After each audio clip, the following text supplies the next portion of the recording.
Nos preguntan por aquí si el diezmo es de la gracia.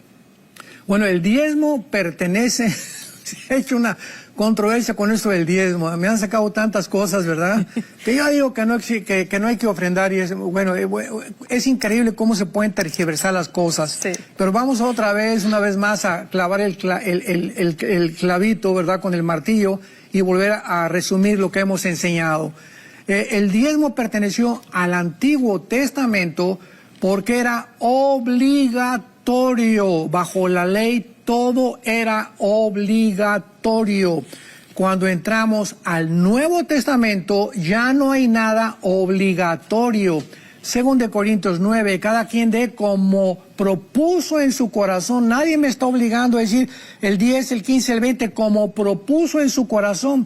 Dice Pablo en 2 de Corintios 9, después de que haya prosperado, den a cada persona según haya prosperado. Entonces, el diezmo pertenece al Antiguo Testamento. En el Nuevo Testamento, si en el Antiguo Testamento fue el diezmo y un cristiano sigue solamente dando el 10%, pues no has madurado, no has crecido en la fe, porque te estás limitando, como si alguien te dijera, es que es el 10% y no puedes pasar de eso. Ahora es el 15, el 20, el 30, el 40, el 50%, el 60%, lo que tú tengas en tu corazón. Y lo dice Pablo claramente en 2 Corintios 16. En cuanto a la ofrenda, ya no le llama diezmo por el amor de Dios. Ya no se le llama diezmo en el Nuevo Testamento. Los evangelios quedaron bajo el Antiguo Testamento. Recordemos que la iglesia comenzó en el libro de los Hechos. En cuanto a la ofrenda para los santos, hagan de la manera que les ordené en las iglesias de Galacia. Cada primer día de la semana, o sea, el domingo, cada uno de ustedes ponga aparte el diezmo. Eso dice, según hayas prosperado. Que en esta semana vendiste una vaca, vendiste un carro, vendiste una casa, entonces ahí Dios te dice, vendiste la casa en $100,000, dame lo que está en tu corazón, pero no tengas en tu mente el 10% siempre, porque vas a seguir viviendo bajo la ley. Entonces la ofrenda en el Nuevo Testamento se llama ofrenda, pero nosotros tenemos la culpa porque en las iglesias les decimos, pasen a dejar sus diezmos. Y la iglesia y los cristianos y las ovejas comienzan a asimilar que solamente es el 10%. Hablemos de ofrendas y ya no de diezmos. Wow. Pastor, nos pregunta desde Venezuela, Néstor nos dice que si un pastor tiene es obligatorio que tenga un pastor él, o sea, que el pastor tenga encima de él una cobertura pastoral también. Es peligrosísimo que un pastor esté solo. Muy peligroso porque somos demasiado tontos, somos demasiado egoístas, somos demasiado ambiciosos, somos demasiado débiles en la fe, por más espirituales que podamos ser. El día que creamos que ya no necesitamos un grupo a nuestro alrededor o de personas que nos den un consejo o de misioneros que tengan más tiempo que nosotros y que nos estén coachando o entrenando, ¿verdad? En ese momento pierdes el camino muy fácilmente y por eso hay cientos de pastores que se han alejado y han comenzado a enseñar cosas, ¿verdad? Verdaderamente barbaridades de la Biblia porque no tienen quien los corrija o no han aceptado corrección. Ahora que pasó la pandemia, yo tuve la ocasión de hablar con varios pastores en cuanto a que unos pastores hasta llegaron al grado, ¿verdad?, de dividir a la iglesia en los vacunados y los no vacunados, cosa que nos pareció una barbaridad a nosotros. Y a muchos pastores los exhorté y ya no me volvieron a hablar. O sea, el día que alguien me diga, oye Armando, tú tienes esto y el otro, y lo puedo con la Biblia realmente examinar y a través de la oración, o lo rechazo inmediatamente, Dios no me va a seguir hablando. Porque somos un cuerpo y nos necesitamos. La oreja no puede decir que la nariz no la necesita, ni la nariz la boca. Y si no entendemos esta complejidad del cuerpo de Cristo, podemos perder el camino.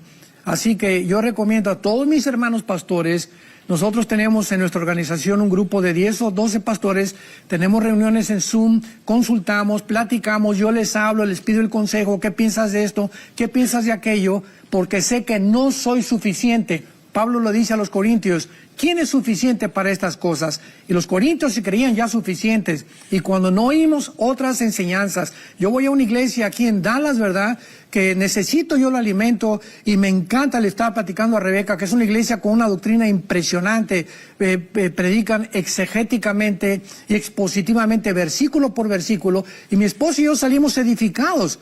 Y si yo creo que yo ya tengo todo y no acudo a seguirme alimentando cuando otro pastor que venga aquí a Dallas o en México y no asisto, pues sería yo bastante orgulloso de creer que ya no necesito oír a nada. Necesitamos todos los días estar oyendo diferentes pastores, diferentes predicadores, porque a través de eso nos edifica el Espíritu de Dios.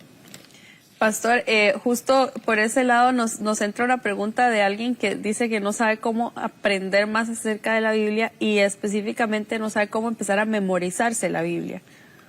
Bueno, tú necesitas pertenecer a una iglesia cristiana, desde luego, ¿verdad?, donde haya estudios bíblicos entre semana. Todos los pastores necesitamos enseñar la Biblia entre semana. Y tenemos que tener también un grupo de Timoteos, de hombres que podamos percibir en sus vidas, que tienen llamado para poder realmente confirmarlos en la fe. Y aparte, pues la enseñanza que se le da a toda la iglesia.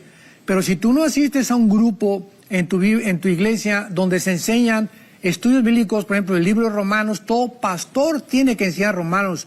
Un pastor no puede prescindir, es el primer libro que debe de enseñar doctrinalmente, porque es el que contiene casi todas las doctrinas principales, como la justificación por la fe, el pecado, la división, la relación entre judíos y entre la iglesia, el Espíritu Santo, etcétera, etcétera.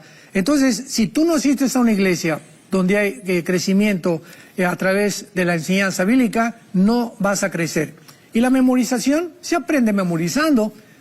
Comienza a memorizar un versículo diario, lo repites antes de acostarte, en una semana 2 versículos diarios, y al ratito vas a memorizar capítulos enteros de la Biblia. Todo requiere práctica y disciplina. ¿Usted lo hace así, uno al día, se enfoca en uno al día o en uno por semana? ¿Cómo lo empezó a hacer usted? Porque yo veo que se lo sabe todos y párrafos, no versículos, pero parece... Y especialmente hay una teoría ahora que dice que es más difícil para nosotros aprender los versículos porque la generación anterior lo leía una sola versión toda su vida y nosotros leemos como 20 versiones y entonces ahora pues nos acordamos, pero hacemos una mezcolanza con palabras de una versión y otra versión. Ese es el problema, o sea... Ahorita hay que la Biblia para los jóvenes, para los teens, para las mujeres, para Biblias de profecía. Bueno, hay cantidad de versiones de la Biblia. Yo, desde que me convertí, tengo esta versión de 1960, que ha sido la Nácar Colunga, no me he despegado de ella. Tengo Biblias de consulta para ver más o menos si coincide con muchas cosas y los originales en el griego y en el hebreo, que es lo más importante. Pero si hoy leo la del 60, y después la nueva versión internacional, y después aquella, ¿verdad? Como dice Rebeca, hacemos una mezcolanza tremenda. Para estudiar necesitas apegarte a una sola versión. Y esta versión, pídele a Dios, para mí la 1960 Nácar Colunga, para mí es la mejor que he encontrado. Las demás que he leído, ¿verdad? Tienen buenas cosas, etcétera, etcétera, pero yo me he apegado a esta Biblia. Entonces, necesitamos, ¿verdad?, disciplina y discernimiento para poder entender. Y yo comencé a memorizar la Biblia y fue realmente una bendición porque oí hace muchos años a un predicador que dijo, si lo que le dijo Dios a Josué, si de día y de noche, de día y de noche, de día y de noche, no una vez, sino de día y de noche, memorizas, guardas, estudias, meditas en este libro de la ley, todo prosperará en tu vida. Cuando yo comencé a hacer eso, vi un gran cambio realmente en nuestra vida espiritual, en nuestro ministerio, en nuestra organización, porque realmente Dios bendice a los siervos y a las siervas que memorizan la palabra de Dios. ¿Cómo puedo meditar en la palabra de Dios si no la memorizo? Si no la tengo aquí, pues ¿cómo la puedo meditar? Entonces tenemos que memorizarla y aprendernos capítulos enteros, salmos enteros, y descubrirás el don tan maravilloso que Dios nos ha dado en la memoria.